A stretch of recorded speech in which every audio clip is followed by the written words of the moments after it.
Hello friends, welcome back to my channel mom aspirant life. I hope आप सब अच्छे होंगे और आपने अपनी तैयारी अब दोबारा से स्टार्ट कर दी होगी। आपका सीईटी का एग्ज़ाम अच्छा हुआ या फिर नहीं हुआ, या फिर मतलब आपको कंफर्म नहीं है कि मेंस के लिए आपका एग्ज़ाम आएगा कि नहीं आएगा। तो इन चीज़ों पर टाइम वेस्ट ना करते हुए आपको दोबारा तैयारी शुरू कर देनी चाहिए।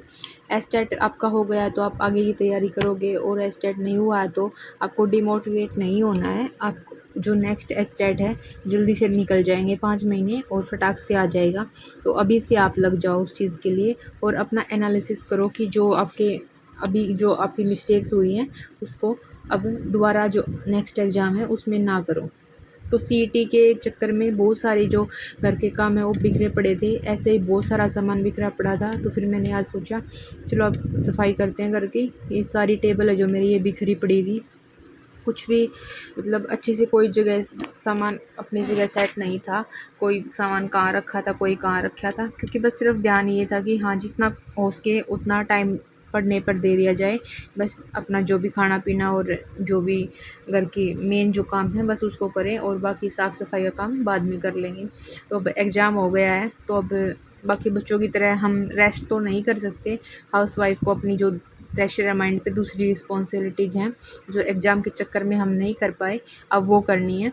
तो मैं सफाई कर रही थी और साथ में बच्चे ऐसे ही इसको भी इन्वॉल्व कर लिया था। और बहुत सारे पेन ऐसे ही पड़े थे, मेरे को कोई भी पेन नहीं मिल रहा था काम करने के लिए, क्योंकि इस बच्चे को साथ में पेन देने पड़ते हैं और इसने सारे फेंक फेंक के तोड़ दिए थे। तो जो भी ख़राब पेन थे मैं उसको निकाल रही थी, और जो भी अच्छे पेन थे उनको फिर एक जगह पर रख रही थी ताकि मेरे को पेन मिल जाए काम करने के लिए। बस ऐसे ही सफाई चल रही थी। और काम जो ये बिखरा है 15-20 दिन का, अब ये इतना जल्दी सेट नहीं होगा कि एक दिन में ही सेट हो जाए। एक एक रूम लेकर मेरे को सेट करना पड़ेगा कि हाँ एक दिन एक रूम, क्योंकि साथ में बच्चा भी है उसके अकॉर्डिंग करना पड़ेगा। एक एक दिन एक रूम करना है, फिर अगले दिन दूसरा रूम। और फिर कपड़े तो इतने हो रखे हैं बहुत ज़्यादा, तो ये बिल्कुल सारी कबर्ड्स हैं जितनी भी सारी बिखरी पड़ी थी। तो कहीं का सामान कहीं था और कहीं कुछ ऐसे ही बिखरा पड़ा था। तो फिर मैंने सेट करना शुरू किया। मैंने यहाँ फ़ोन रखा था लेकिन इसने वीडियो बनने ही नहीं दी, और बार बार इस फ़ोन को देख के फ़ोन में टच किया और फ़ोन भी इसने गिरा दिया था। बच्चे के साथ जब हम स्टडी मैनेज करते हैं, घर मैनेज करते हैं, हम स्ट्रॉन्ग तो हो जाते हैं, हर चीज़ सीख जाते हैं हम।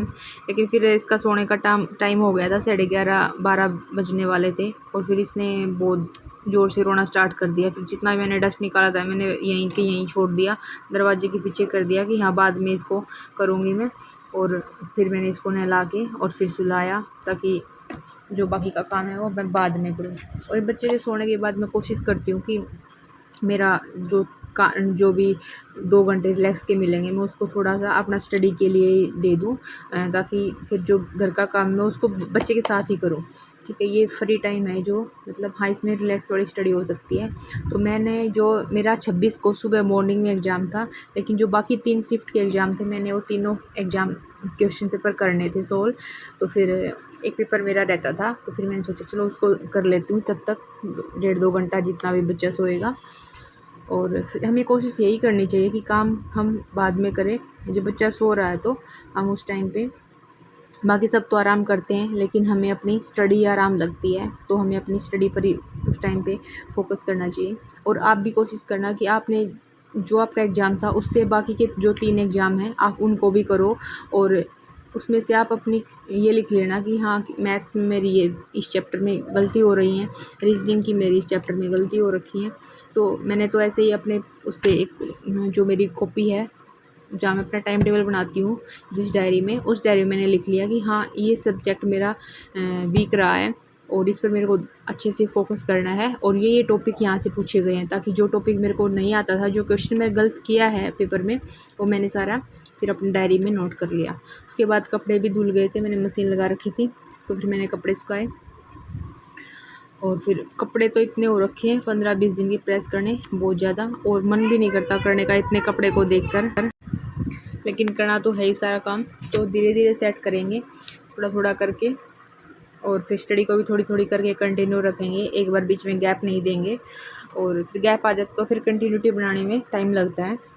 उसके बाद फिर बच्चे उठ गए थे, तो फिर वही दोबारा से मैंने जो काम बचा हुआ था वही स्टार्ट कर दिया था, रूम की सफाई करनी। आज एक रूम कंप्लीट किया, कल दूसरा रूम करेंगे कल, और फिर किचन वगैरह, और फिर अपनी स्टडी को भी साथ में कंटिन्यू करेंगे।